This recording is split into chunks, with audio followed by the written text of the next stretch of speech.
Anda kembali menyaksikan berita utama. Saudara, Indonesia sukses menjadi presidensi KTT G20 di Bali.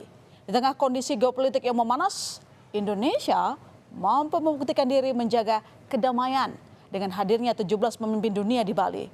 Termasuk Presiden Amerika Serikat Joe Biden sampai Presiden Tiongkok Xi Jinping. Banjir pujian pun mengalir ke Indonesia karena dinilai mampu mendorong dialog anggota G20 untuk kepentingan dunia. Para kepala negara yang hadir bahkan rebutan untuk bertemu Presiden Jokowi di sela-sela pelaksanaan KTT G20. Ini pengakuan Kepala Kantor Staf Kepresidenan Muldoko. Ramainya antrean yang ingin bertemu dengan kepala negara Indonesia membuat Menteri Luar Negeri Retno Marsudi bahkan sampai kesulitan mengurus jadwal Presiden Jokowi. Ya, dengan demikian bisa dibilang Indonesia jadi primadona selama pelaksanaan KTT G20. Memang jelang acara puncak KTT G20, Presiden Joko Widodo menggelar sejumlah pertemuan bilateral dengan sejumlah pemimpin negara G20. Seperti pertemuan Presiden Joko Widodo dengan Presiden Amerika Serikat Joe Biden. Ada sejumlah kesepakatan dari hasil pertemuan itu. Salah satunya, Biden mengatakan bakal berinvestasi di Indonesia senilai 700 juta dolar Amerika melalui Millennium Challenge Corporation. Presiden Joe Biden memang terlihat seringkali berdekatan dengan Presiden Joko Widodo selama berada di Bali. Nyamannya Biden dekat dengan Jokowi bisa kita lihat juga di momen saat Joe Biden beri hormat kepada Joko Widodo yang menyambut kedatangannya di venue KTT G20 15 November lalu. Dan selain dengan Presiden Amerika Serikat Joe Biden, Presiden Jokowi juga mengadakan pertemuan dengan Presiden Tiongkok Xi Jinping. Di pertemuan bilateral, kedua pemimpin negara menyaksikan penandatanganan 5 dokumen kerjasama di sejumlah bidang atas kesepakatan bersama.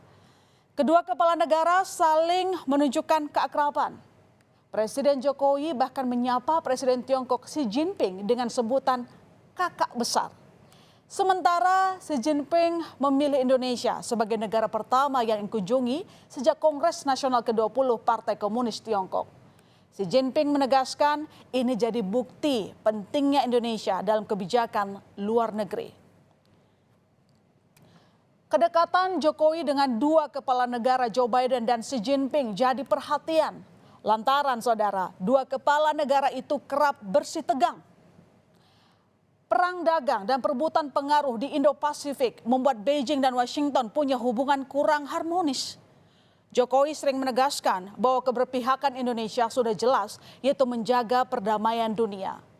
Kendati, kini kerjasama Indonesia di bidang ekonomi lebih banyak dengan Tiongkok. Namun Amerika Serikat tetap menganak emaskan Indonesia karena Indonesia memiliki posisi strategis di Indo-Pasifik.